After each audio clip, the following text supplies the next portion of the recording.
Hello everyone and welcome to Siddharth edtech channel. तो आज हम देख रहे हैं Rajasthan economic survey and budget की class and I am Nivedita Saini. तो हमने पिछली क्लासेस में फर्स्ट चैप्टर कवर किया था जो था एग्रीकल्चर। तो आज हमारी 6th क्लास है and we are going to cover the topic SDGs that is sustainable development goals. आपके इकोनॉमिक सर्वे में ये आपका 11th चैप्टर है। See I know I am not following the sequence but actually में अगर देखा जाए तो इकोनॉमिक सर्वे में चैप्टर्स जो है they are not inter related, so it doesn't require you to study them topic wise. You can randomly select a topic and I am selecting random topics so as I can cover your easier topics first, कि आपको एक बार पहले मैं easy जितने भी topics है वो करवा दूँ, उसके बाद में मैं धीरे धीरे जितने भी topics है जो थोड़े challenging होते हैं वो करवाऊँगी. Without wasting any time further, let's move on towards our chapter. So the first thing that we are studying is sustainable development goals. But क्या है ये goals उसे हम बाद में देखते हैं. थोड़ा सा मैं आपको एकदम brief में इसका background दे रही हूँ. ज़्यादा डिटेल में इसलिए नहीं कवर कर रहे बिकॉज ये चैप्टर ऑलरेडी मैं आपको करंट अफेयर्स में भी करवा चुकी हूँ एंड अदर देन दैट ये बहुत बार रिपीट होता है. सो दैट थियोरी कि इसका बैकग्राउंड क्या था, यहाँ से अब क्वेश्चन आने के चांसेस थोड़े से कम है. And let me also make it clear कि इकोनॉमिक सर्वे जब आप पढ़ेंगे तो उसमें sustainable development goals related topics जो है वो बहुत ही कम है.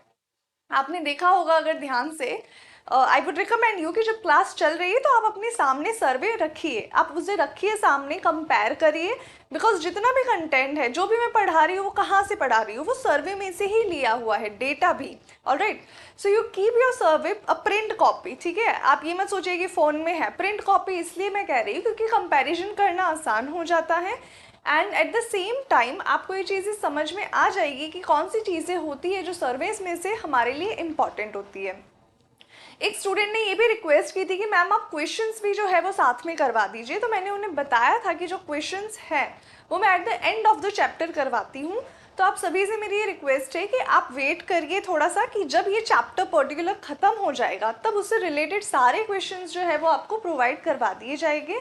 उसका डिस्कशन भी हो जाएगा बहुत ही ब्रीफ में and we are not discussing the answers because answers आज के दिन में रेलिवेंट नहीं है. आंसर्स जो होते हैं इन PYQs के स्पेसिफिकली जो इकोनॉमिक सर्वे से लिए गए हैं तो वो तो सब पुराना हो चुका है, वो आपके अब काम नहीं आएगा. आपको बस ये समझना है कि वो जो क्वेश्चंस है वो मेरी हेल्प कैसे कर सकता है. You would get an idea कि अच्छा इस तरीके से सर्वे में से क्वेश्चंस पूछे जाते हैं. ऑलराइट, तो देखिए आज की क्लास लेने से पहले, जैसे हर क्लास से पहले एक टीचर को भी अपनी प्रिपरेशन करनी होती है, तो मैंने बहुत सोचा कि मैं आपको ये सस्टेनेबल वर्ड जो है कैसे एक्सप्लेन करूं. सो आई थॉट चलिए पहले एक बार हम इसका ट्रांसलेशन देखते हैं कि हिंदी में इसे क्या कहा जाता है. सो लेट्स सी कि सस्टेनेबल का हिंदी में एक्चुअली क्या अर्थ होता है एंड इसी एक वर्ड से आपको अपनी पूरी क्लास जो है वो क्लियर हो जाएगी. I hope this thing is visible. तो जो वर्ड यहाँ पर यूज़ किया है सस्टेनेबल का हिंदी में जो मतलब होता है, जो ट्रांसलेशन है, अनुवाद है, दैट इज टिकाऊ. तो इससे तो ज़्यादा क्लैरिटी तो आपको मिल ही नहीं सकती कि एक शब्द ने सारी बात क्लियर कर दी है. सस्टेनेबल से क्या मतलब है? टिकाऊ. अब टिकाऊ को अगर आप समझे तो टिकाऊ क्या होता है, कब हम इस वर्ड का यूज़ करते हैं? जब हम कोई चीज़ खरीदने जाते हैं मार्केट में तो हम क्या सोचते हैं, इसकी लाइफ कितनी रहेगी, ये कितने दिन तक चलेगी. राइट, अगर किचन में आप कोई यूटेंसिल खरीद रहे हो, मान लीजिए आपने कोई प्लास्टिक का बर्तन लिया, ठीक है, आपने एक बोल लिया that is made up of plastic, तो वो कितना लंबा सर्वाइव करेगा? देखिए प्लास्टिक ऐसे तो स्ट्रॉन्ग होता है बट उसकी भी कुछ सर्टेन लाइफ होती है क्योंकि बार बार उसे वॉश करने से, उसे सुखाने से, अगर आपने धूप में रख दिया है तो उसकी जो लाइफ है वो थोड़ी सी कम हो जाती है. तो मैक्सिमम एक प्लास्टिक का जो कटोरा है, एक जो बोल है, वो कितने दिन तक सर्वाइव करेगा? तो आप मान लीजिए अंदाजे से कि 2 साल चल जाएगा, 4 साल चल जाएगा. बट उसी के कंपैरिजन में आपने देखा होगा कि शायद आपके ग्रैंड पेरेंट्स के भी पुराने बर्तन अगर आपके घर में है तो आप उसे कंपेयर करिए. उनके पास कौन से बर्तन होते थे? पीतल के. पीतल की थालियों में खाना खाया जाता था.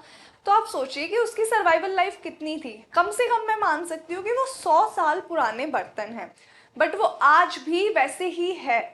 हाँ, उनकी शाइन ज़रूर थोड़ी सी कम हो जाती है बट ड्यूरेबल है और उसकी यूटिलिटी बिल्कुल भी कॉम्प्रोमाइज़ नहीं हुई है। तो यहाँ पर कंक्लूजन ये है कि जब हम इसे समझते हैं what is sustainable, when I talk about sustainability, तो क्या इसका मतलब होता है? It means utilising the resources of today. Okay, आज मेरे पास जितने भी संसाधन हैं उसे मैं यूटिलाइज कर रही हूँ, but in such a way that it is not compromising the need of future generations।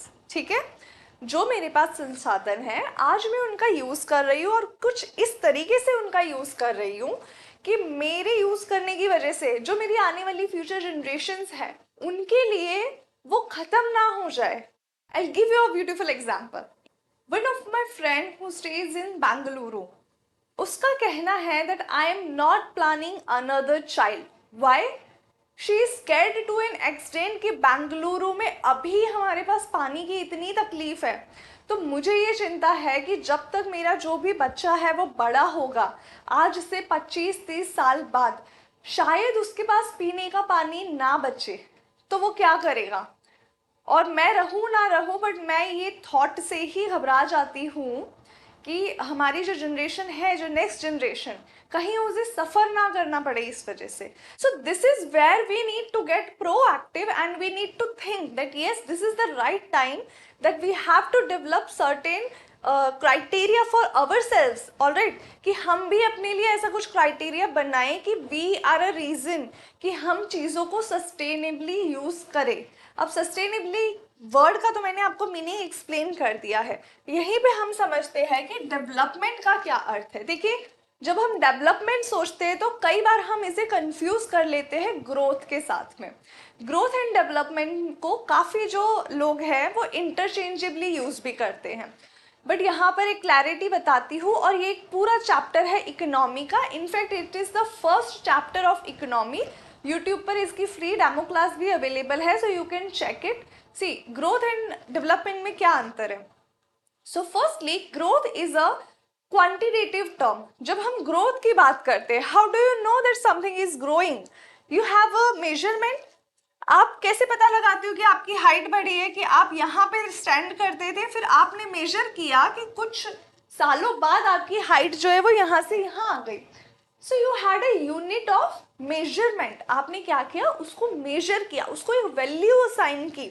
My height was 4 feet and now I am 5 feet. आपने इस तरीके से कंपेरिजन किया। So that number is explaining you your growth. Similarly, जब हम एक country की बात करते हैं तो कंट्री में भी ग्रोथ होती है, और उस ग्रोथ को हम कैसे आइडेंटिफाई करते हैं? हमारे कुछ क्वांटिटेटिव टूल्स हैं, जैसे कि हम जीडीपी के रूप में उसे मेजर करते हैं, right? We measure NNP, GNP, ये सारे टर्म्स क्या है? ये ग्रोथ के मेजरमेंट्स हैं। पर जहां पर मैं डेवलपमेंट की बात करती हूँ, how do I measure development? क्या इसकी कोई स्केल है मेरे पास? So how a person can measure development? See, development जब हम कहते हैं तो हमारा ये बोलना है कि जो ग्रोथ हो रही है होने दो, बट उस ग्रोथ का जो बेनिफिट है वो इक्वली डिस्ट्रीब्यूटेड होना चाहिए। चलिए, अगर इक्वली डिस्ट्रीब्यूटेड ना हो तो भी वो डिस्ट्रीब्यूशन कुछ ऐसा होना चाहिए कि इकोनॉमी में जितने भी अलग अलग वर्ग है, जितने भी अलग अलग सेक्शंस है, जैसे कि रिच हो गए, पुअर हो गए, मिडिल क्लास हो गए, सभी को उनका कुछ बेनिफिट होना चाहिए। मैं डेवलपमेंट कब कहूँगी? कब कहूँगी कि भारत एक ग्रोइंग नेशन नहीं है, एक डेवलप्ड नेशन है? हम ये कब कह सकते हैं? जब हम एलिमिनेट कर देंगे पॉवर्टी को, गरीबी जब यहाँ से कम हो जाएगी। हटने की बात तो बहुत आगे आती है, पहला टारगेट क्या है? उसे कम करना, उसे रिड्यूस करना। जब गरीबी कम हो जाएगी, जब भूख की वजह से किसी इंसान की जान नहीं जाएगी, so that is when we say that development is taking place. जब दवाइयाँ जो है वो बहुत आसानी से उपलब्ध हो जाएगी, जो मेडिकल केयर है, जो हेल्थ केयर है, उसका एक्सेस बहुत आसान हो जाएगा। लोग जो अपनी हाथ की जो कार्ट होती है ना, जिसे वो हाथों से पुश करते, उस कार्ट पर बिठा बिठा कर लेकर जा रहे हैं पेशेंट्स को। तो अगर इतनी बेसिक सुविधा प्रेजेंट नहीं है तो हम कैसे कह सकते हैं कि डेवलपमेंट है? तो सस्टेनेबल डेवलपमेंट की जब हम बात करेंगे तो हमें क्या कंसीडर करना है, हमें ये देखना है कि किसी नेशन की ग्रोथ भी हो रही है, उसकी डेवलपमेंट भी हो रही है, बट साथ ही में वो डेवलपमेंट कैसी हो। It should not be at the price of our future generations. हमें अर्थ को रखना है, हम चाहते हैं कि अर्थ पे जितने भी रिसोर्सेज है, कि आज हमने जिन अच्छे अच्छे फल, स्वादिष्ट फलों का सेवन किया है, वो फ्यूचर में भी अवेलेबल रहे। हम चाहते हैं कि जिन जानवरों को, पशुओं को, पक्षियों को हमने देखा है वो एक्सटिंक्ट ना हो और हमारी आने वाली जनरेशन्स भी उन्हें देखें। तो इसके लिए थोड़ा सा हम इसका बैकग्राउंड जानते। तो हुआ यूँ था कि 2015 में यूएनजीए ने एक बैठक की थी। It was the 70th session of the UNGA. तो बैठक में ये चर्चा हुई कि जैसे ही मिलेनियम डेवलपमेंट गोल्स हुआ करते थे, उसी तरह से हमें अब ज़रूरत है, at looking at the present time, we need to develop sustainable development goals. इस तरीके से कुछ गोल्स आइडेंटिफाई किए गए थे, जिसमें इंक्लूडेड है टोटल 17 गोल्स। ठीक है, इसे शॉर्ट में हम कहते हैं एसडीजीज। तो टोटल 17 एसडीजीज को आइडेंटिफाई किया था और ये कहा था कि हम एक कोशिश करनी है कि इस टारगेट को हम अचीव करें कब तक, 2030 तक। तो हमारा जो टारगेट है वो 2030 तक है कि हमें इन सस्टेनेबल डेवलपमेंट गोल्स को अचीव करना है। ये जो सस्टेनेबल डेवलपमेंट गोल्स थे, तो कहा गया कि इफेक्टिव कब से होंगे, 1 जनवरी 2016 ऑनवर्ड्स। तो 1 जनवरी 2016 से ये प्रभावी रूप में आए। तो मीटिंग तो हुई थी, वो हुई थी सितंबर में 2015 में। तो चीज़ों को डॉक्यूमेंट करना, उन्हें एक पर्टिकुलर फॉर्मेट में लाना, उन चीज़ों में भी समय लगता है। So that was decided that it will be effective from 1 January 2016। So in this total 193 countries participated. इस मीटिंग में टोटल 193 कंट्रीज प्रेजेंट थी and almost everyone agreed that okay, we are also going to apply this sustainable development goals. Let me be clear कि जितने भी लोग इसके participants हैं, it is not legally binding for them. जो SDGs है, they are like a guideline. आप अगर उन्हें फॉलो कर रहे हैं तो आप ही के लिए अच्छा होगा, आप ही की कंट्री के लिए बेटर रहेगा और आप ही की कंट्री के जो सिटीजन्स हैं उनके लिए रिसोर्सेज फ्यूचर में अवेलेबल रहेंगे। So it was said that this goals are not legally binding. Alright, तो इतनी चीज़ें हमने समझी है सस्टेनेबल डेवलपमेंट के बारे में। अब यहीं पर एक और बातें देखिए, कुछ इसमें एस्पेक्ट्स भी है कि कुछ पिलर्स है इसके, कुछ पॉइंटर्स है, कुछ डायमेंशंस है। वो पूरा पार्ट में थ्योरी का कवर नहीं कर रही हूँ because we are focusing on the survey right now. Alright, so I would request you कि मैंने एक डॉक्यूमेंट जो है वो साथ ही में अपलोड किया है, वहाँ पर आपको सभी उसमें कंटेंट मिल जाएगा इन क्वेश्चन एंड आंसर फॉर्मेट। तो क्वेश्चन आंसर फॉर्मेट में आपको हर चीज़ वहाँ पर अवेलेबल हो रही है। Alright, so you can check, it is available in both Hindi and English. तो आप दोनों लैंग्वेजेस में देख सकते हैं उस पीडीएफ को। तो अब आते हैं हम गोल्स की तरफ कि ये गोल्स क्या थे। ठीक है, so these are the 17 goals. बहुत ही अच्छे अच्छे कलर्स में और आइकन्स के साथ इसको प्रेजेंट किया गया है। This is taken from the website itself. ठीक है, हर जगह आपको यही फॉर्मेट गोल्स का मिलता है क्योंकि यही वेबसाइट पे दिया हुआ है। Now the first challenge that students have, और सबसे ज़्यादा जो कंप्लेन मेरे पास आती है कि मैम ये 17 गोल्स को याद करना बहुत मुश्किल है। जब इतनी सारी चीज़ें होती है, देखिए 3-4 चीज़ें तो हम याद कर लेते हैं, मैक्सिमम हमने 5-6 भी चीज़ें याद कर ली, but there are 17 goals and question भी कैसे आते हैं, रैंडम आ जाता है कि गोल नंबर 5 क्या है, गोल नंबर 7 क्या है। So how are you going to answer, right. तो मैं आपको एक बहुत ही छोटी सी और प्यारी सी ट्रिक समझाने जा रही हूँ जिससे आपका पूरा कंसेप्ट क्लियर हो जाएगा। ये ट्रिक अगर आपको याद रहती है तो आप एग्जाम में आराम से इसके क्वेश्चंस जो है वो सॉल्व कर सकेंगे। Now let me tell you, मैंने कुछ बहुत कॉम्प्लिकेटेड ट्रिक नहीं बनाई है, मैंने कोई कहानी नहीं जनरेट की है कि गरीबी थी तो गरीबी नहीं थी तो मेरे पास खाने को कुछ नहीं था, जब मैं खा नहीं पाई तो मेरी हेल्थ नहीं बढ़ी, हेल्थ नहीं बढ़ी तो मैं स्कूल नहीं जा सकी, स्कूल नहीं गई इसलिए मुझे एडवांटेज नहीं मिला और मैं जेंडर इक्वालिटी में खड़ी नहीं हो पाई, राइट। एक तो ये फॉर्मेट है कि आप इस तरीके से एक अपनी कहानी बना लीजिए। पर देखिए होता क्या है, कहानी में अगर आप एक भी स्टेप भूल गए, एक भी अगर आपसे चूक हो गई तो आपके नंबर्स जो है वो आगे पीछे हो जाएंगे। और दूसरी बात, एग्जामिनेशन में मेरे पास इतना समय नहीं है कि मैं 5 मिनट की जो कहानी है पहले वो याद करूं और फिर मैं आइडेंटिफाई करूं कि कौन सा उसका नंबर मैच हो रहा है, राइट। तो हम एक निमोनिक का यूज करेंगे और निमोनिक भी बहुत सिंपल है, इससे रिलेटेड ही है। Alright, so let us move and this is the mnemonic. थोड़ा डिटेल में इसको मैं आपको एक्सप्लेन कर देती हूँ। So it is how you can remember peace and justice for all good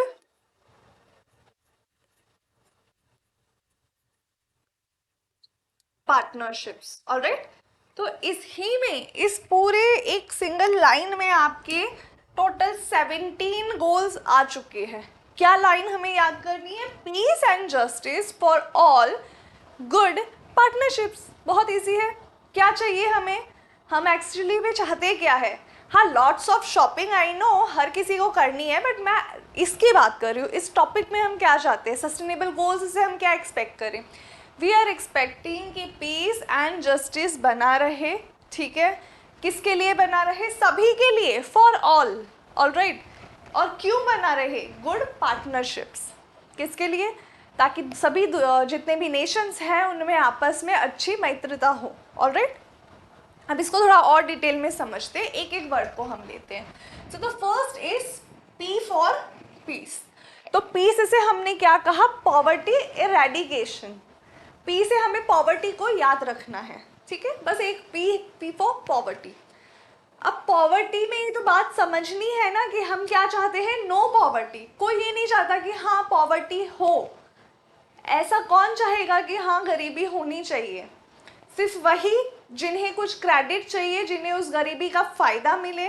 otherwise तो कोई सामने से ये चीज़ नहीं चाहता ना कि हम गरीब रहे। So our target is no poverty. Then goal number 2 is from E. तो ई से हमने थोड़ा ऐसे लिंक किया है that from E we have to end hunger. तो यहीं पे गोल नंबर 2 क्या आ गया? Zero hunger. ठीक है, देखिए पूरा अगर नहीं भी याद रहता जीरो हंगर, तो सिर्फ इतना हमें याद रखना है कि ई किसके लिए है? Eradication of what? हंगर। कि जो भूखमरी है वो ना रहे। So that is for E. Now we have A.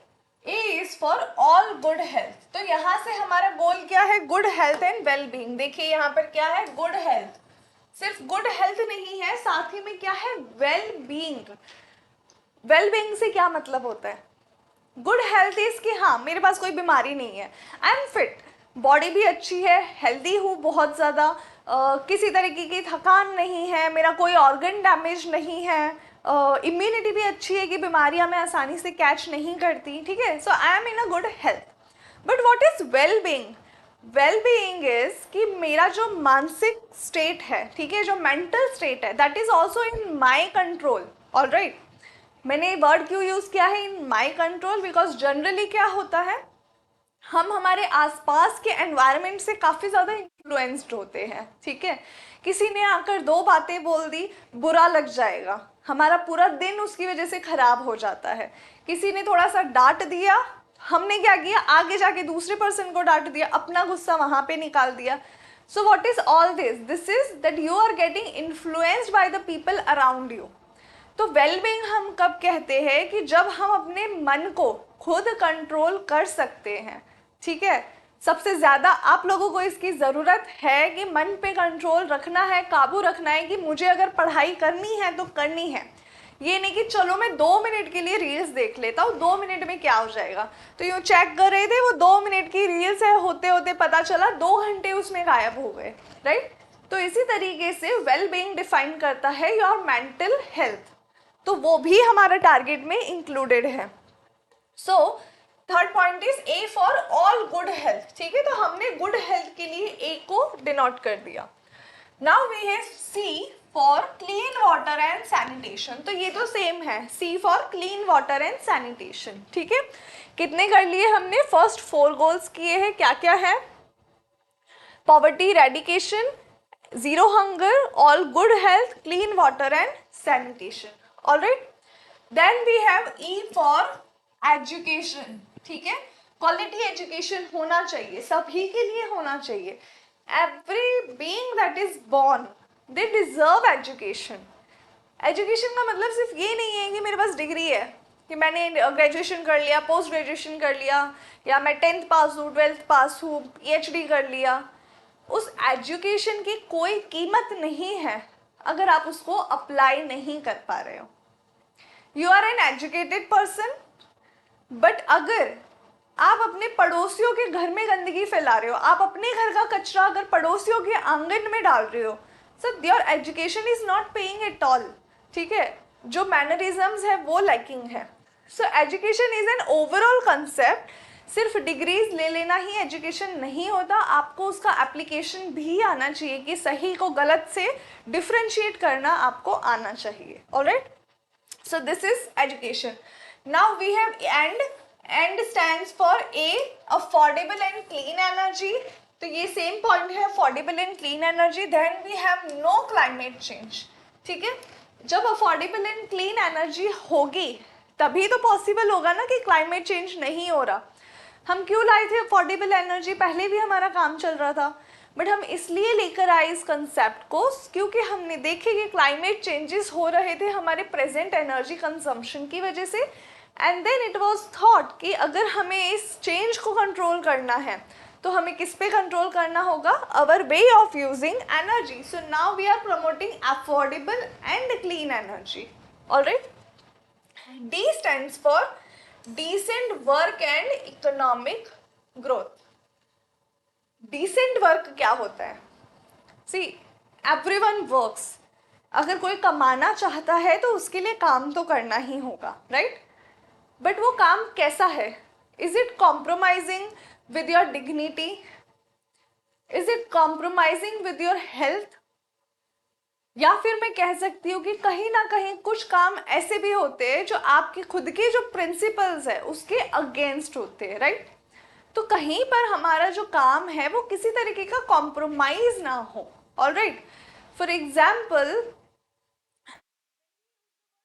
Workers, so why do they have to do such a job? क्यों करना पड़ता है? Because maybe they don't have other skills.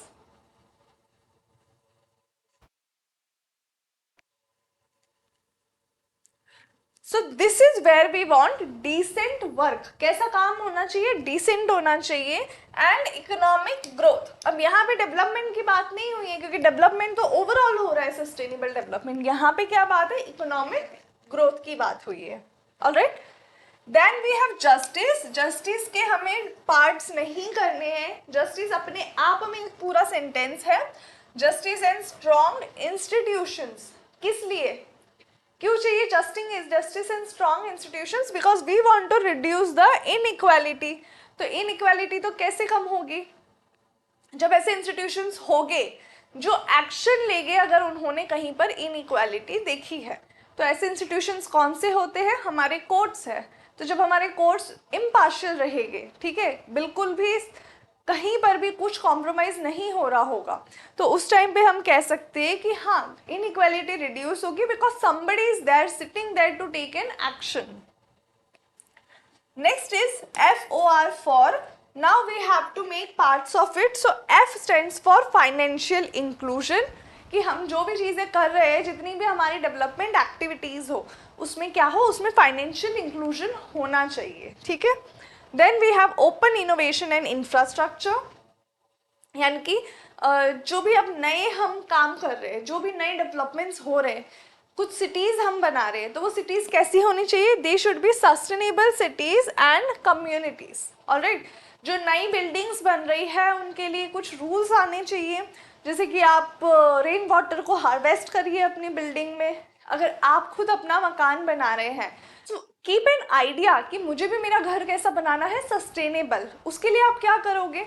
Extra LEDs की हमें ज़रूरत नहीं है, जो डेकोरेशन के लिए यूज़ की जाती है। सीलिंग पे देखी ही होगी आपने, एक्स्ट्रा छोटी छोटी LEDs लगी होती है, स्ट्रिप्स होती है।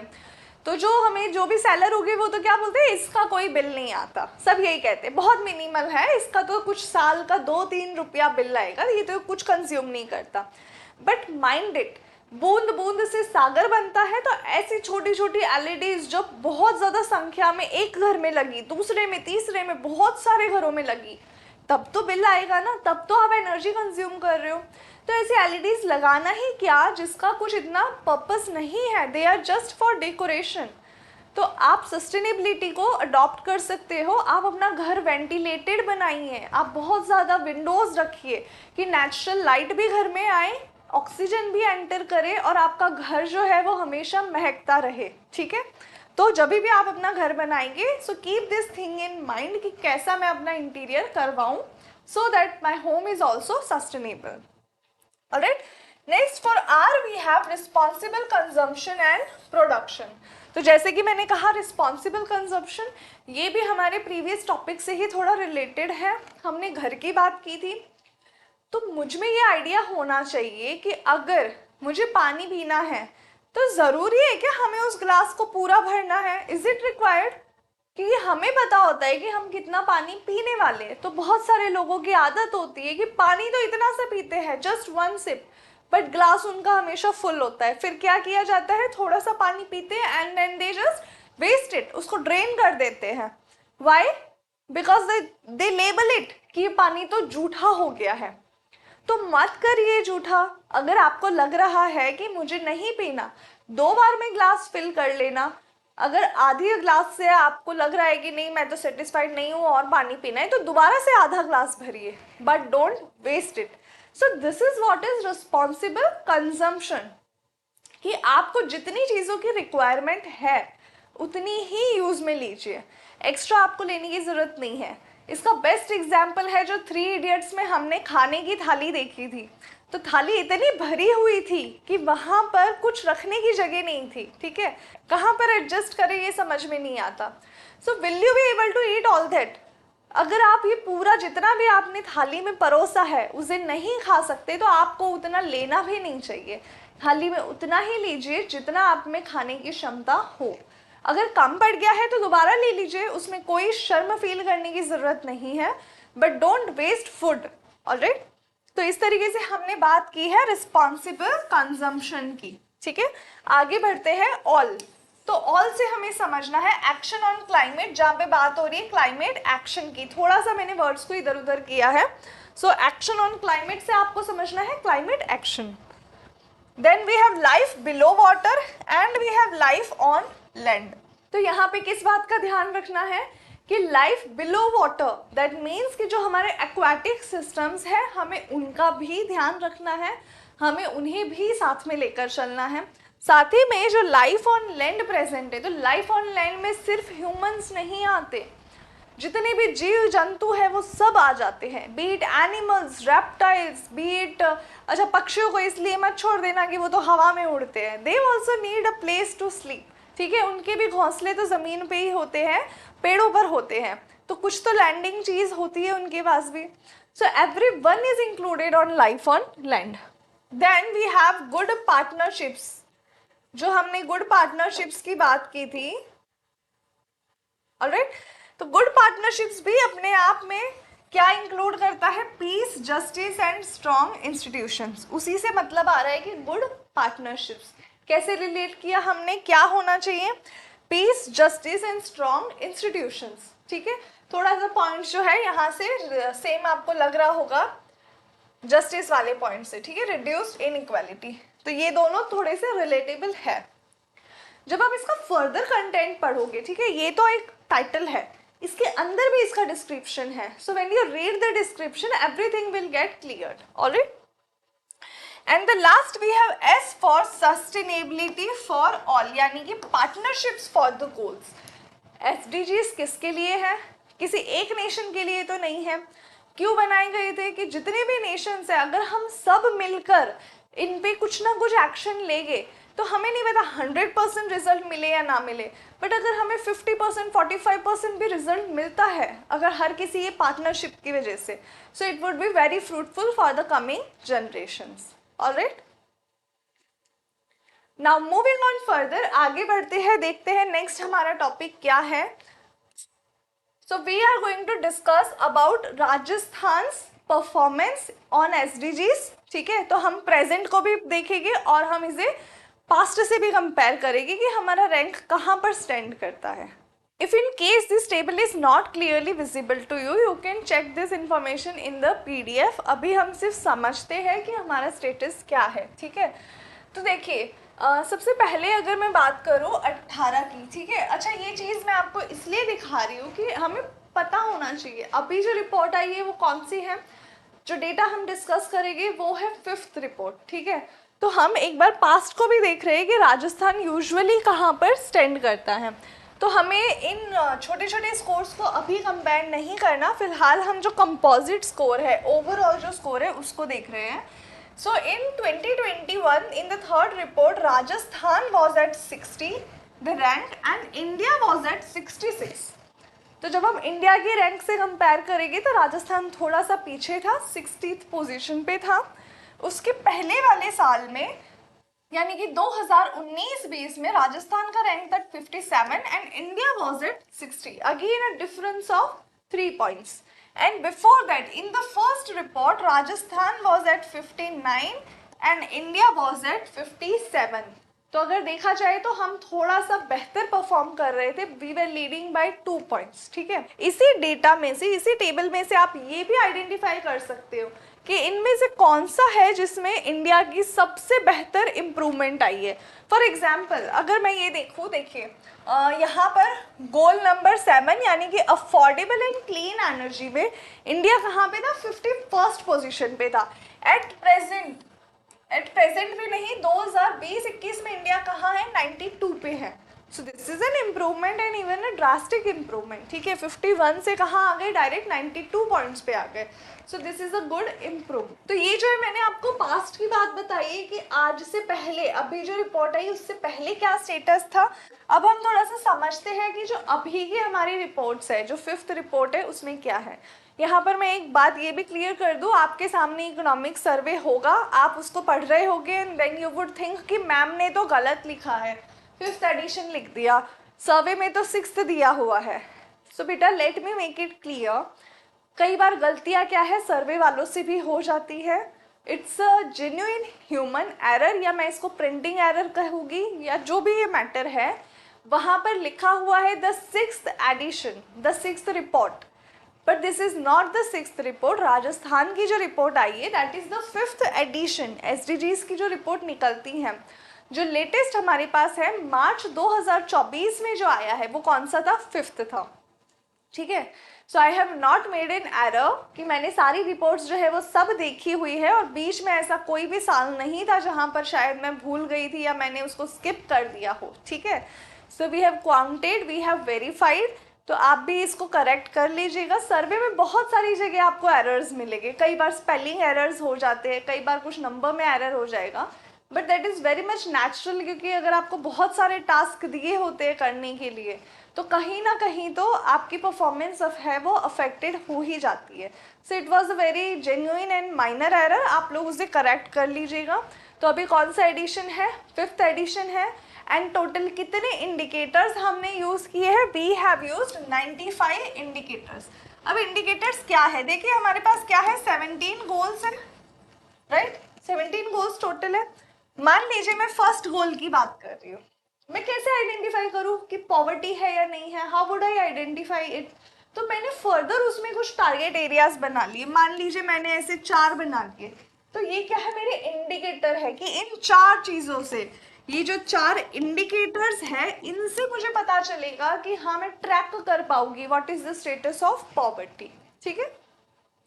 So how many indicators have we used? This time we have used 95 indicators and we are covering 14 goals. हम SDG के सारे 17 गोल्स नहीं कर रहे, we are covering only 14 goals.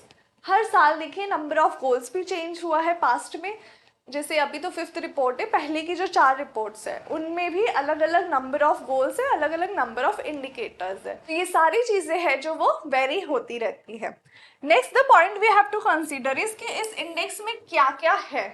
So this index completes all the 33 districts of Rajasthan. अब मैंने 33 क्यों बोला, बिकॉज जो डेटा है मार्च 2024 में आया था, जो डिस्ट्रिक्ट्स है वो बनी थी बट वो थोड़ी सी लेट बनी थी।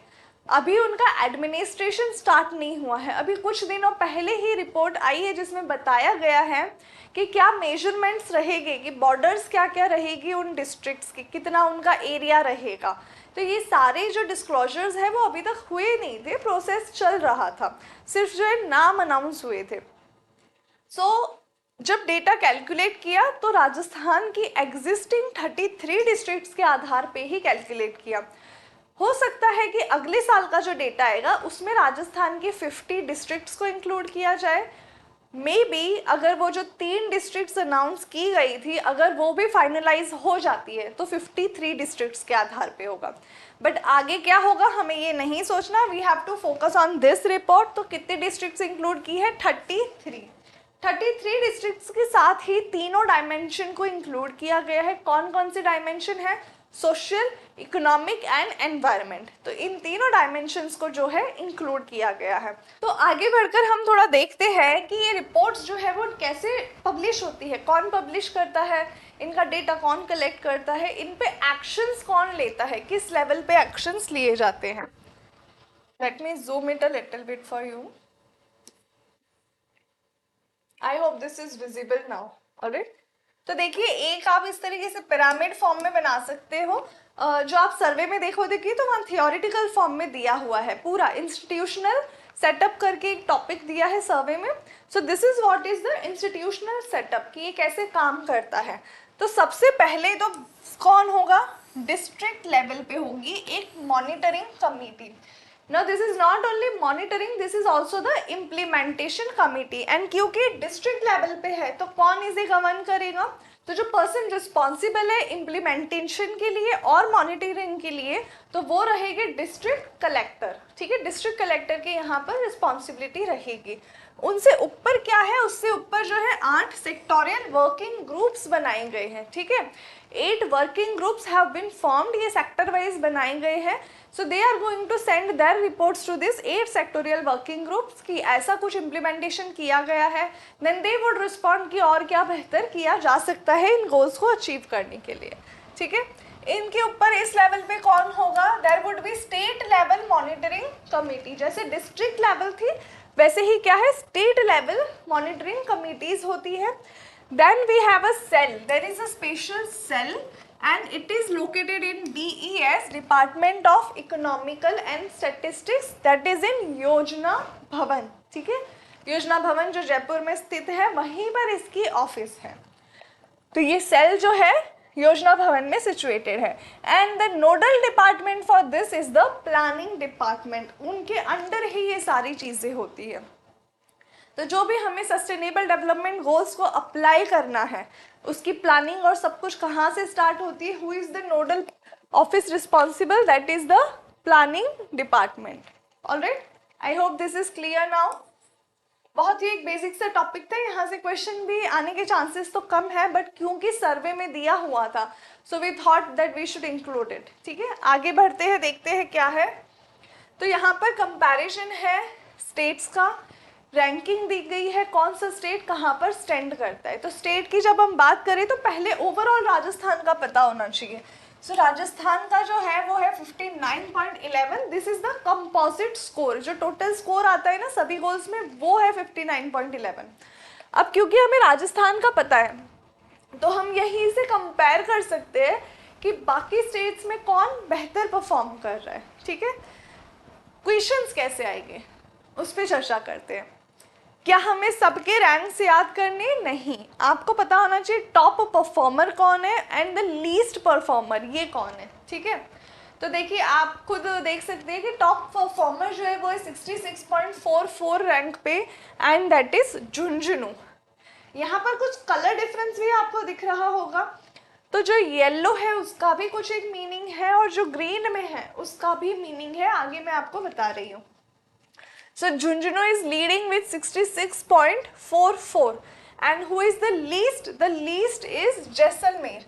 जैसलमेर का स्कोर जो है वो सबसे कम है। डिस्ट्रिक्ट्स की बात हो रही है तो राजस्थान में जैसलमेर डिस्ट्रिक्ट का स्कोर सबसे कम रहा है। ठीक है, आगे देखते हैं। वहां पर ग्राफ फॉर्मेट में था, सेम चीज मैंने आपको टेबुलर फॉर्मेट में भी प्रोवाइड करवा दी गई है कि ये स्टेटस है, यहाँ पर भी सेम है। देखिए रैंकिंग ओवरऑल, तो Jaisalmer is on the 33rd position, ठीक है, एंड फर्स्ट पोजीशन पे है झुंझुनू। ओके, अब इससे हमें क्या पता चल रहा है, देखिए फर्स्ट और लास्ट को जो है ना आपको पिछली रिपोर्ट से भी कंपेयर करना होगा। तो आपको ये चीज़ फाइंड आउट करनी है कि पिछले इकोनॉमिक सर्वे में झुंझुनू का रैंक क्या था, क्या वो सेम रैंक पे है, वो इम्प्रूव हुआ है, ये आपको फाइंड आउट करना है। Same you have to do with Jaisalmer, इसमें इम्प्रूवमेंट आई है। देखिए इम्प्रूवमेंट तो नहीं आई ना क्योंकि ये लास्ट में है, तो इम्प्रूवमेंट तो नहीं आई, पर देखना है क्या इसका रैंक गिर गया है पिछली बार से, तो ये चीज़ आपको कंपेयर करनी है, ठीक है। देखिए यहाँ पर सेम चीज है बट यहाँ पे दूसरे वे में इसको रिप्रेजेंट किया है। ये लाइन आपको क्या बता रही है, जो आप ये ब्लैक लाइन देख पा रहे हैं, अब ये ग्रीन हो गई है, तो ये लाइन आपको क्या बता रही है कि राजस्थान यहाँ पे स्टैंड कर रहा है और कितने डिस्ट्रिक्ट्स है जो इतना भी नहीं अचीव कर पा रही है। तो यहाँ से आप देख सकते हो जितनी भी डिस्ट्रिक्ट्स है, बूंदी के नीचे नीचे की जितनी भी डिस्ट्रिक्ट्स है वो राजस्थान का लेवल भी नहीं अचीव कर पा रही है। So that is what this particular diagram is about. सिर्फ इकोनॉमिक सर्वे से मैंने डेटा नहीं लिया है, जो एसडीजी की रिपोर्ट राजस्थान गवर्नमेंट रिलीज करती है वहाँ से भी डेटा लिया गया है। बिकॉज देखिए सिर्फ वो एक लाइन से आपको एग्जाम में मदद नहीं मिलने वाली है, you have to do extra efforts, और आपको और बाहर भी चीज़ों को कनेक्ट करनी है कि कहाँ पर क्या रैंकिंग्स हैं, राजस्थान ओवरऑल कहाँ स्टैंड करता है। So I have tried to cover everything that is possible. This is where we are trying to show you, Rajasthan का मैप है, यहाँ पे स्कोर्स दिए हुए हैं, बट ये मैंने इस पर्पज से नहीं लिया था। I wanted to show you that how do we classify them, ठीक है। तो हमने कुछ कैटेगरीज बनाई है जहाँ पे हमने नाम दे दिए हैं। हमने क्या क्या नाम दिया है, there are achievers, then there are front runners, alright, ये सब टैग्स है, कुछ नाम दिए हुए हैं। Then there are performer and there are aspirants. जैसे आप लोग क्या हो अभी जो तैयारी कर रहे हो, तो आप लोग क्या कहते हो खुद को, वी आर एस्पिरेंट। एस्पिरेंट मतलब हम एस्पायर कर रहे हैं, कुछ बन के दिखाए, कुछ करके दिखाए, राइट। तो इस तरीके से एस्पिरेंट से कौन होते हैं, जिनका जो ओवरऑल स्कोर है, कंपोजिट स्कोर है, वो लेस देन 50 हो। कितना, लेस देन 50, ठीक है। तो इसी तरीके से हम किसे बोलेंगे कि परफॉर्मर्स कौन होंगे, तो परफॉर्मर्स वो होंगे जिनका स्कोर जो है 50 से तो ज़्यादा है बट 65 से कम है, ठीक है। 50 या उससे ज़्यादा है बट 65 से कम है। इसी तरीके से अगर हम फ्रंट रनर्स की बात करते हैं तो वो कौन हो जाएगी, 65 टू लेस देन 100। अब देखिए यहाँ पे वर्ड क्या यूज हुआ है, लेस देन 100। दैट मीन्स अगर किसी का स्कोर 99 है, लेस देन 100 होता है, तो 99 भी किस में आएगा, फ्रंट रनर में आएगा। अचीवर्स में सिर्फ वो आएंगे जिनका स्कोर है पूरा 100, only those are the achievers. देखिए आप तैयारी कर रहे हो, अभी आपने कोचिंग ज्वाइन की है, अभी आप शुरू कर रहे हो अपनी तैयारी, तो आप लोग क्या हो, एस्पिरेंट्स हो। क्यों एस्पिरेंट हो, क्योंकि अभी तो आपने स्टार्ट किया है, कुछ आप सीख रहे हो, ठीक है। So you are an aspirant. आपने प्री की एग्जाम दी, you perform okay, pre clear तो नहीं हुआ आपका बट आपने अच्छा परफॉर्म किया है, it is border line, so I would say you are a performer, okay. आपने प्री क्लियर कर लिया, आपने मेंस दे दिया, you are standing at the interview level, कि आप जाकर वहाँ पर इंटरव्यू दे चुके हो, तो आप क्या हो, फ्रंट रनर हो। बट इंटरव्यू का रिजल्ट आ गया, टोटल मार्क्स अनाउंस हो गए, आपका रैंक काफ़ी पीछे, हो सकता है इस बार आपको पोस्ट ना मिले, तो आप अचीवर में नहीं काउंट होगे। अगर आपका मेरिट में आ जाता है, if you get a good rank and you get a post, then what would you say, that I am an achiever, क्योंकि आपने अचीव कर लिया जो आपका टारगेट है, जो लक्ष्य है आपका कि मुझे आरएएस बनना है या मुझे आईएएस बनना है, अगर आपने उसको अचीव कर लिया तभी तो आप अचीवर बोलोगे ना खुद को। ये थोड़ी ना है कि हाँ मैं इंटरव्यू दे के आ गया और आप खुद को आरएएस बोलने लग गए। So that is not right, that is not going to work in your favour, okay. तो इस तरीके से हमने कुछ क्लासिफिकेशंस की है, इन्हें प्रेजेंट करने के लिए मैप पर कुछ कलर कोडिंग यूज़ की जाती है। तो अचीवर्स के लिए जो है ब्लू यूज़ होता है, फ्रंट रनर्स के लिए ग्रीन यूज़ होता है, परफॉर्मर्स के लिए येलो एंड एस्पिरेंट्स के लिए रेड। तो अब यहाँ से बताइए राजस्थान कहाँ स्टैंड कर रहा है अभी? राजस्थान पूरा आपको कौन से कलर में दिख रहा है? Yellow. So we are in the performer category right now, जितनी भी डिस्ट्रिक्ट्स है एक्सेप्ट झुंझुनू, बिकॉज झुंझुनू का स्कोर अच्छा था, राजस्थान में सबसे ऊपर झुंझुनू का स्कोर है। सो it is right now a front runner. Okay, achiever बनने में अभी समय है, it is in the front runner category. कि राजस्थान कौन से लेवल पे स्टैंड कर रहा है, ठीक है। सो वी वुड से कि अगर मैं कलर कोडिंग की बात करूँ तो वो येलो पे है, which means we are right now in the performer state, but Jhunjhunu is in front runner. Okay, इसी तरीके से आगे हम देखते हैं।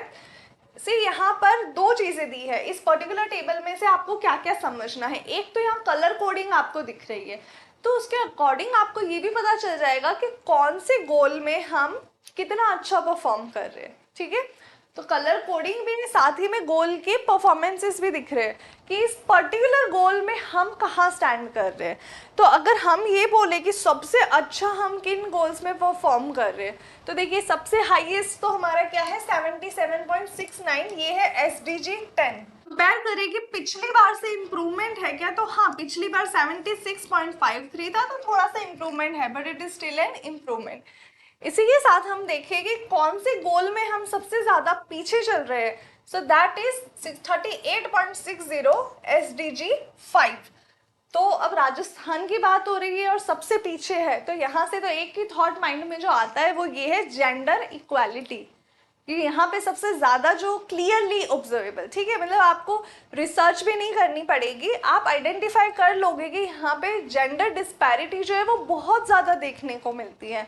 तो अगर हम इसकी बात करें क्या इसमें इम्प्रूवमेंट है, तो यस वेरी स्लाइट इम्प्रूवमेंट। पहले 37.93 था स्कोर, अब भी 38.60 है। बहुत ज़्यादा तो नहीं है, बट ठीक है 1 पॉइंट का यहाँ पर इम्प्रूवमेंट है। So this is how you compare your tables. Okay, तो हमने इंडिविजुअल गोल वाइज देख लिया। अब यहाँ पर क्या है, इंडिविजुअल गोल वाइज भी है, प्लस आपको डिस्ट्रिक्ट वाइज भी मिल रहा है। इस टेबल में क्या है, goal wise and district wise. I know the numbers are not visible to you, but the colors are, right? Numbers नहीं दिख रहे, but colors तो आपको दिख रहे हैं। तो कहाँ पे हम अभी सिर्फ एस्पिरेंट कैटेगरी में, या मैं आपको क्वेश्चन ये बोलूँ कि ऐसा कौन सा गोल है जिसमें राजस्थान के सभी स्टेट्स एस्पिरेंट में है, ठीक है, एस्पिरेंट कैटेगरी में है। So this is goal number 5, ठीक है। मतलब ये तो देखिए एक चिंताजनक बात है कि जेंडर इक्वालिटी में हम इतने बुरे स्टैंड कर रहे हैं कि हमारा एक भी डिस्ट्रिक्ट जो है वो आगे नहीं है, अभी तक हम एस्पिरेंट कैटेगरी में ही है इस मैटर में। तो ये तो हमें सोचना चाहिए, इसको आपको पर्सनली लेना चाहिए, इस बात के लिए हमें बुरा भी फील होना चाहिए कि हम इतने ज़्यादा लैक कर रहे हैं, मतलब जेंडर इक्वालिटी की बात हो रही है एंड एक भी डिस्ट्रिक्ट ऐसा नहीं है जो अच्छा परफॉर्म कर रहा है। So this is a big question mark on Rajasthan right now.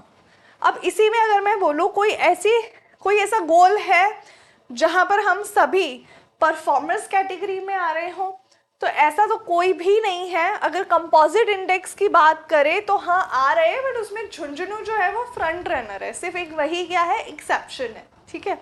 तो बाकी कहीं पर भी हमें कुछ ऐसी चीज़ें नहीं मिल रही है कि यहाँ से क्वेश्चन बन सके। जो एक क्वेश्चन था वो ये था कि एस्पिरेंट कैटेगरी में कौन सा गोल है जो सभी डिस्ट्रिक्ट्स में इक्वल आ रही है, ठीक है, कि इस कैटेगरी से बिलोंग कर रही है। So that we have discussed. देखिए एक बार राजस्थान की जर्नी देखते हैं कि जब से शुरू हुआ था और एट प्रेजेंट राजस्थान कहाँ स्टैंड कर रहा है स्कोर पे, ठीक है। तो ओवरऑल जब कंपोजिट स्कोर का बात करें तो फर्स्ट रिपोर्ट 2020 की थी जहाँ पे हम 56.5 थे, देन द स्कोर डिक्रीज्ड, ठीक है। उसके बाद क्या हुआ 50.63 हुआ, so we can say the score decrease, then the score again improved in 2022। यहाँ से आगे जाए तो स्कोर बहुत अच्छा हो गया था, 60.25 पे हम आ गए थे 23 में। तो इस बार आपसे पूछा जाएगा कि पिछले साल की तुलना में राजस्थान की परफॉर्मेंस कैसी थी, तो क्या आप कहेंगे 60.25 से हम पहुंच गए 59.11 पे 2024 में। So the performance has decreased. ये क्वेश्चन आपको इनडायरेक्ट वे में पूछा जा सकता है, ठीक है। यहीं पर आगे हम देख रहे हैं कि कंपैरिजन है डिस्ट्रिक्ट वाइज। हमारे पास टोटल कितने इंडेक्स थे, टोटल 5 है, अभी जो है वो 5th रिपोर्ट है। तो हमने सारे इंक्लूड किए reports, first, second, third, fourth and fifth. We have score and we have rank of each reports. ठीक है, यहाँ से क्या आइडेंटिफाई करोगे, यहाँ से ये पता चलेगा कि जो आज फर्स्ट पोजीशन पे है, मैंने आपसे पूछा था ना पिछली बार क्या था, तो पिछली बार वो सेकेंड पोजीशन पे थे. ठीक है, यहीं पर हम एक बार जैसलमेर को कंपेयर करते हैं, तो जैसलमेर कहाँ स्टैंड कर रहा है, 33 पे. पिछली बार भी वो 33 पे ही था. उससे पहले अगर हम देखें तो 32, but it has almost all the years Jaisalmer has remained at 33 position only. ठीक है, तो इस तरीके से कुछ फैक्चुअल क्वेश्चंस आते हैं. तो बहुत बेसिक कंपैरिजंस आपको स्टडी करने हैं, जैसे कि मैंने बताया रैंक 1 एंड रैंक 2 का. हर साल का आप ये भी देख सकते हो who is the top rank. So Jhunjhunu has been top rank twice. ठीक है, 2 बार ऐसा हुआ है जहां पर झुंझुनू का रैंक जो है वो फर्स्ट आया है. Alright, next, there were no such questions that could have been discussed with you, so I have come up with a concept जहाँ पर आप ये समझोगे कि किस फॉर्म में क्वेश्चंस पूछे जाते हैं. तो फर्स्टली कि टॉप अचीवर कौन है गोल्स में. ठीक है, तो इंडिविजुअल गोल्स में आपको पता होना चाहिए who is the top and who is the bottom. देखिए हर चीज़ पे अप्लाई होता है, अगर मैं टॉप पूछ रही हूँ तो मैं बॉटम भी आपसे पूछ सकती हूँ. ठीक है, तो हर चीज़ में हर गोल का आपको टॉप अचीवर पता होना चाहिए कौन है. डिस्ट्रिक्ट वाइज तो हमने पढ़ ही लिया कौन टॉप अचीवर है कौन बॉटम पे है. हमें देखना है हाईएस्ट डिक्लाइन किस में हुई है. ठीक है, जब हाईएस्ट डिक्लाइन की बात हो रही है तो हमें दो स्कोर्स को माइनस करना होगा. ठीक है, कि मान लीजिए एक तरफ तो ये था 70 पे और 70 से वो कम होकर किस पे आ गया 51 पे, तो कितना रिड्यूस हुआ है वो हमें फाइंड आउट करना है. उसी तरीके से किस में सबसे ज़्यादा इम्प्रूवमेंट आया, तो जैसे कि हमने एक अफोर्डेबल एनर्जी पे देखा था, कहाँ पे थे 51 से हम कहाँ पहुँच गए 92. तो ये जो डिफरेंस है क्या ये हाईएस्ट डिफरेंस था, सबसे ज़्यादा इतना ही डिफरेंस देखा गया था. तो इस तरीके के भी कुछ फैक्चुअल क्वेश्चंस जो है वो आते हैं. Then districts to remain constant, ऐसी कितनी डिस्ट्रिक्ट्स है जो हमेशा कांस्टेंट रही है. तो आपसे क्या पूछ रहे हैं कि कौन है जो कांस्टेंट रैंकिंग में है. ठीक है, तो यहीं पर मैं आपको हेल्प कर देती हूँ थोड़ी सी, मैं आपको आंसर बता देती हूँ. देखिए राजस्थान की जो डिस्ट्रिक्ट्स है जिनका कांस्टेंट रैंक रहा है पिछले साल के कंपैरिजन में, तो उसमें आपको क्या क्या बताना है, Jaisalmer, Ajmer, Barmer and the fourth one is Bundi. ठीक है, इन चारों का क्या है मैं लिख भी देती हूँ आप लोगों के लिए, प्लीज नोट इट डाउन.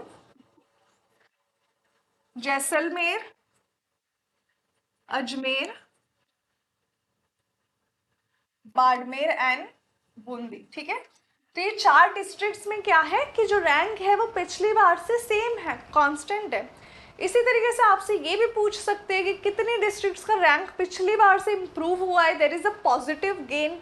तो अब देखिए उसमें जो नंबर है वो थोड़ा सा बड़ा है. ओके, तो अगर मैं पॉजिटिव की बात करूँ तो टोटल 11 डिस्ट्रिक्ट्स है. अब यहाँ पे कंफ्यूजन हो सकता है कि हमें 11 की 11 याद नहीं करनी है. We just have to remember कि ऐसे 11 डिस्ट्रिक्ट्स हैं जहाँ पर परफॉर्मेंस क्या है, इम्प्रूव हुई है. इसी तरीके से ऐसे कितनी डिस्ट्रिक्ट्स है जो पहले से रैंक जिनका कम हो गया है. So total we have 18 districts जिनका परफॉर्मेंस नेगेटिव में है, पहले से रैंक क्या हुआ माइनस में आ गया, there is a negative ranking. ठीक है, तो इस तरीके से हमें इसमें भी पता लग रहा है कि कौन से डिस्ट्रिक्ट कहाँ पे स्टैंड कर रहा है, हमने कंपैरिजन देख लिया. Then we have to know front runner कौन है राजस्थान में, लास्ट स्कोरिंग गोल कौन सा है, लीस्ट स्कोरिंग. तो लीस्ट स्कोरिंग तो हमने देख लिया, गोल नंबर 5 है जो हमेशा ही लीस्ट स्कोरिंग रहा है और सभी डिस्ट्रिक्ट्स के लिए लीस्ट स्कोरिंग रहा है. ठीक है, then we have to see which is the highest scoring goal. तो राजस्थान में कौन सा गोल है जो हमेशा से हाईएस्ट स्कोरिंग रहा है, क्या इसमें भी कोई कंटिन्यूटी है कि हमेशा से एक ही पर्टिकुलर गोल है जो हाईएस्ट रहा है. So you have to find out such details. इन सभी को आप नोट डाउन करिए, अपनी जो भी आप नोट्स बना रहे हैं उसमें लिखिए. पूरा जो भी इसका सर्वे की नोट्स है पर्टिकुलर इस चैप्टर की वो मैंने अपलोड कर दी है as a PDF on the Siddharth edtech app. Website से भी आप डाउनलोड कर सकते हैं. पिछली क्लास में मैंने एक्सप्लेन कर दिया था कि आप कैसे PDF डाउनलोड कर सकते हैं. ठीक है, तो आज के हमारे क्लास को हम यहीं पर एंड करेंगे. Next class would be on Monday जहाँ पे हम और आगे के टॉपिक्स जो है वो डिस्कस करेंगे. Thank you.